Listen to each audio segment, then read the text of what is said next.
Hello friends, आज हम लोग डिस्कस करने वाले T1, T3, T4, T5 forms के लिए, जो कि बहुत ही इन डिटेल डिस्कस करेंगे। और आपको ये फॉर्म कहाँ से डाउनलोड करना, कैसे फिल करना, उसका स्क्रीन रिकॉर्डिंग में यहाँ पे लगा दूंगी। उसके साथ साथ आपको सीए फॉर्म के लिए कौन सा फॉर्म भरना है, कौन सा फॉर्म कैसे भरना है, वो भी मैं आपको इसी वीडियो में बताने वाले, तो वीडियो पूरा वॉच करके जाना।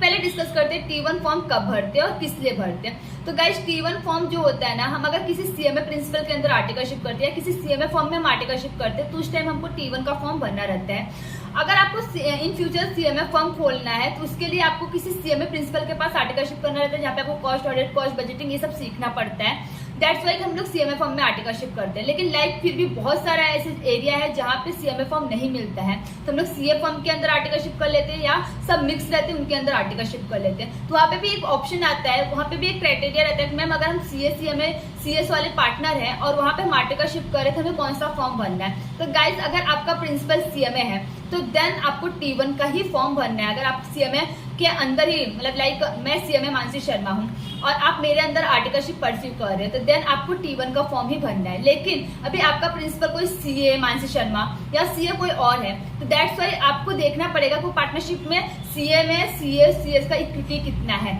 लाइक सीए का इक्विटी 50% है, सीएमए का 50% है, देन आपको T1 का फॉर्म फिल करना है। लेकिन सीए का इक्विटी 53-54% है, मतलब वो पार्टनर में ज्यादा है अकॉर्डिंग टू सीएमए से, तो देन आपको उस टाइम T4 का फॉर्म भरना है।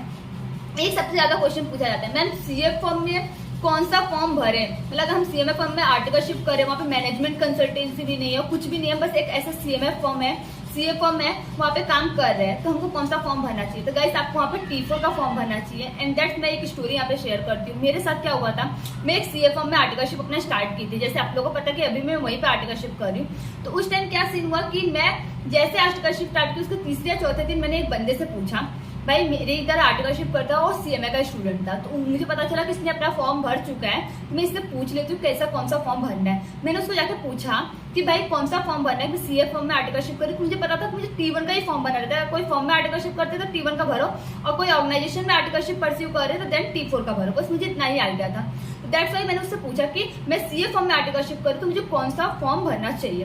तो दैट्स इतना रूड उसने बोला कि T4 का फॉर्म भरना चाहिए, क्योंकि ऐसा लिखा कहाँ पर है कि T4 का फॉर्म भरना है। फॉर्म है तो मैं T1 का भी तो भर सकती हूँ, बोलते पहले पूरा नोटिफिकेशन तो पढ़ती नहीं है, आ जाती है क्वेश्चन करने। लाइक इतना वो रूड बोला बंदा कि दैट्स वाई मैंने डिसाइड किया कि आज से मुझे कुछ भी प्रॉब्लम होगी, मैं इस बंदे से तो नहीं पूछूंगी। नाउ एट द टाइम कि मुझसे बहुत लोग पूछते हैं कि मैम सीए फॉर्म में आर्टिकलशिप कर रहे, कौन सा फॉर्म भरना है। मैं पोलाइटली आंसर तो देती हूँ, कभी कभी मुझे भी गुस्सा आता है, बट दैट टाइम मैं ये सोचती हूँ वो बंदे ने मुझे जवाब दिया था और मुझे कितना बुरा लगा था। तो मैं इसके लिए बोलती हूँ T4 का फॉर्म भरो, कोई इश्यू नहीं है। एंड ये वीडियो से अभी सबको तो पता चली जाएगा T4 फॉर्म कैसे भरते हैं। आई थिंक ये वीडियो ना वो बंदा भी देखने वाला है, क्योंकि लिटरली सबको पता चल गया है कि मैं सीएमए का वीडियो बनाने वाली हूँ, तो उसको बहुत इस बात का गिल्ट होने वाला है। दैट्स वाई देखते हैं क्या होता है। अब हम लोग बात करते हैं T1 का फॉर्म का हो गया रिलेटेड। तो आपका जैसे मैंने बता दिया कि शेयर इक्विटी कितना है, कितना परसेंट है, उस हिसाब से आपको T1 का फॉर्म लेना है।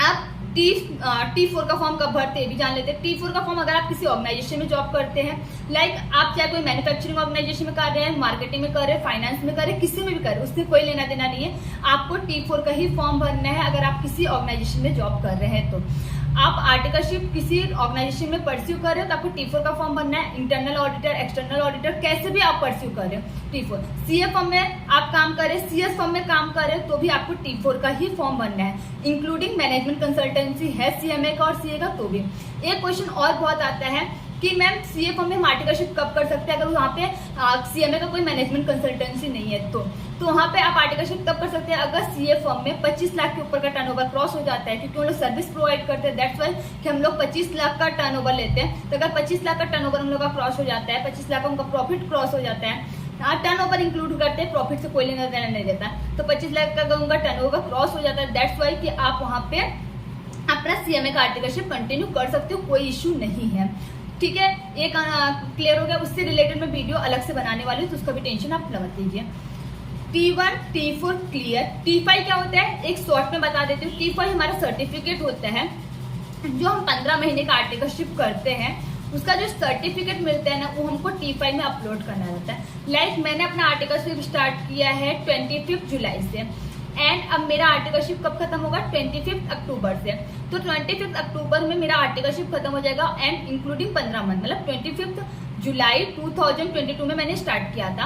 अब 25 अक्टूबर को मैंने मेरा आर्टिकलशिप खत्म करूंगी 2023 में। तो ये 15 महीने का सर्टिफिकेट जो मैं अपलोड करूंगी उसी को बोलेंगे हमारा CMA, मतलब T5 का फॉर्म में हम उसको अपलोड करें, इसको बोलते हैं T5। ठीक है, अभी तो मैंने फिलहाल उसका वीडियो बना नहीं सकती हूँ, तो T5 में जब फिल करूंगी तो मैं उसका वीडियो भी लेके आने वाली हूँ, तो उसका टेंशन मत लो। अब बात करते हैं T3 का। T3 भी बहुत इंपॉर्टेंट है। T3 का रिलेटेड मुझसे आई थिंक 2-3 लोगों ने क्वेश्चन किया था एंड मेरे एक फ्रेंड का फ्रेंड था, उसने मुझसे कॉल पे बात करने के लिए भी जिद की थी। मेरे फ्रेंड ने बोला यार बात करके पूछ बता देना। उसका भी यही क्वेश्चन था कि T3 का फॉर्म से क्या रिलेटेड। इसका मैं अलग से एक वीडियो बनाऊंगी, शॉर्ट में इसमें बता देती हूँ। T3 क्या होता है कि आप किसी भी CMA, मतलब कोई भी आप पहले जॉब कर चुके हो, कहीं जॉब कर चुके हो और आप अभी CMA परस्यू कर रहे हो या आप अभी CMA परस्यू करने के साथ साथ जॉब भी कर रहे हो, तो आप एक काम कर सकते हो, फाइनल एग्जाम के लिए T3 का फॉर्म भर सकते हो। लाइक आपने कहीं भी कोई भी कंपनी में 3 साल या 2 साल जॉब कर लिया है, तो आप उस ऑर्गेनाइजेशन से अपना एक सर्टिफिकेट बनवा सकते हो और उसके साथ अपना आर्टिकलशिप खत्म कर सकते हो। कोई लेना देना नहीं, एग्जामिनेशन का फॉर्म भरो। उसके साथ आपको पहले 3,000 रुपए भरना रहता था, 2500 से 3,000 रुपए, अभी 4500 रुपए हो गए हैं। वो क्या कंडीशन है मैं आगे वीडियो में बताने वाली हूँ, तो वो भी सुन के जाना। तो पहले 2500 रुपए भरने रहते थे आपको, तो आपको ना अपने ऑर्गेनाइजेशन से एक फॉर्म लेना है, सर्टिफिकेट बनवाना है, एक लेटर बनवाना है। बनवाने के बाद उसको सबमिट करना है, मतलब T5 के फॉर्म में डाल के वो करना है। T3 का फॉर्म भर देना, वो एग्जामिनेशन का फॉर्म हो जाएगा। आपको 3 साल का आर्टिकलशिप नहीं करना पड़ेगा और आप जब CMA फाइनल क्लियर करोगे तो आपको डायरेक्ट मेंबरशिप का नाम मिल जाएगा, मतलब जैसे लाइक CMA मानसी शर्मा ऐसा। तो ठीक है, ये T3 का रिलेटेड क्वेश्चन था, तो मैंने वो बता दिया। एंड T3 से रिलेटेड एक क्वेरी और आई थी और T1 और T4 से भी रिलेटेड एक क्वेरी है जो कि बहुत इंपॉर्टेंट, मैं इसी वीडियो में मेंशन करना चाहती हूँ। जिन्होंने अगस्त 12 अगस्त के बाद, 12 अगस्त या 15 अगस्त, हाँ 12 अगस्त था, आपने अगस्त 2022 के बाद अगर CMA में रजिस्ट्रेशन करवाया है, तो अगर उसके बाद आप आर्टिकलशिप परस्यू कर रहे हो ना, तो आपको T1 और T4 के लिए 2500 रुपए अमाउंट पे करना पड़ेगा, 2500 रुपीज। और T3 के लिए आपको 4500 रुपए पे करना पड़ेगा। T3 में पहले भी अमाउंट था 2500 रुपए का, लेकिन अब उसको बढ़ा के T3 में 4500 कर दिया है और T1 और T4 में 2500 रुपए है अभी भी।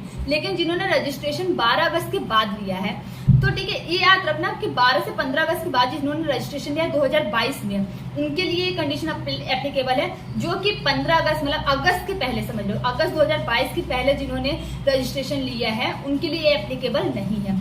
तो ये क्लियर हो गया। तो आपको आर्टिकलशिप जब परस्यू कर रहे हो तो अभी तो आपको कोई अमाउंट पे नहीं करना है जिन्होंने अगस्त के पहले रजिस्ट्रेशन लिया, लेकिन अगस्त 2022 के बाद जिन्होंने रजिस्ट्रेशन लिया है उनको 2500-4500 रुपए पे करना पड़ेगा। T3 वालों के लिए एक और डाउट था कि मैम हम लोग जिस ऑर्गेनाइजेशन में जॉब की है वहाँ पे सर्टिफिकेट नहीं प्रोवाइड की है, तो आप किसी भी नेक्स्ट ऑर्गेनाइजेशन में जॉब करिए, वहाँ पे उनको पहले बता दीजिए कि हम 30 साल तक आपको जॉब नहीं छोड़ेंगे या 2 साल तक जॉब नहीं छोड़ेंगे। अगर आप अभी इंटर या फाइनल का अपीयर करो तो उसके साथ आप अपीयर भी करो, या कोई फर्म में चले जाओ, आप उनको बोलो कि 2 साल 3 साल हम यहाँ पे जॉब करेंगे, आप मुझे एक सर्टिफिकेट बना के दे दीजिए जिससे कि मैं अपना आर्टिकलशिप परस्यू खत्म कर दूं और मैं अपनी पढ़ाई कर सकूं। तो इससे भी हो जाएगा। और थोड़ा सा अगर आप अच्छा काम कर देते हो, बाद में आपका प्लेसमेंट लग जाता है, तो लोग भी कोई इश्यू नहीं करते हैं। मेरे ऑफिस में भी एक बंदा ऐसा था जिसको मैंने देखा था कि उसने कहीं तो जॉब किया था एंड नाउ वहाँ पे वो एज ए एम्प्लॉय जॉब कर रहा था, नॉट कि as a article. As a article आपको 6 से 10 हजार के बीच में ही पैसे मिलेंगे, उससे ज्यादा नहीं मिलेंगे। बहुत मैंने बोल दिया as a metro city, but metro city के अगर आप उधर हो तो आपको 2 से 5 हजार के बीच में ही मिलेगा, उधर नहीं मिलेगा, उससे ज्यादा नहीं मिलेगा। तो ऐसे आप एम्प्लॉय ज्वाइन कर सकते हो और उनको बोल सकते हो कि आपको 3 साल या 2 साल का सर्टिफिकेट दे दें, आप 15 से 20 हजार का वहाँ पे जॉब करिए। लिटरली वो सर्टिफिकेट आप डाल दीजिए, आपका एग्जामिशन भी वो मिल जाएगा और आपका अगर फाइनेंशियल कंडीशन है तो भी ठीक रहेगा, तो ये भी आप कर सकते हैं। लाइक हमको कोई फाइनेंशियल कंडीशन की प्रॉब्लम नहीं थी, दैट्स वाई कि हम लोग कंटिन्यू आर्टिकलशिप के लिए गए। बट अगर है तो आप इसके ले जाओ कि आप एज ए एम्प्लॉय ज्वाइन करो कोई फर्म को और उनको बोलो कि आपको 3 साल का सर्टिफिकेट बना के दे, आप इसके पहले यहाँ पे जॉब की हो ऐसा करके, एंड वो बना के भी देते हैं, ऐसा कुछ इश्यू नहीं है। तो आपका वो आर्टिकलशिप परस्यू भी हो जाएगा, आप उसके साथ अपनी पढ़ाई भी कंप्लीट कर सकते हो। तो ये हो गया T1, T3 और T4 और T5 का डिटेल। तो अगर आपको वीडियो पसंद आए तो प्लीज लाइक शेयर सब्सक्राइब जरूर करना, और अगर कुछ डाउट है तो भी मुझे कमेंट करके जरूर बताना, क्योंकि मैं सारे डाउट क्लियर करने के लिए सोच चुकी हूँ और वीडियो अब रेगुलर आने वाली है, तो उसका टेंशन ना लें। नेक्स्ट वीडियो स्किल ट्रेनिंग की आने वाली है, जो कि बहुत ज्यादा डिमांड आ चुका है, स्किल ट्रेनिंग, तो उसका वीडियो बहुत जल्द आ जाएगा, 1-2 दिन के अंदर ही ला दूंगी। तो आप टेंशन मत लो, हफ्ते में 2 से 3 वीडियो अपलोड होगी और रेगुलर होगी। Thank you so much, bye bye.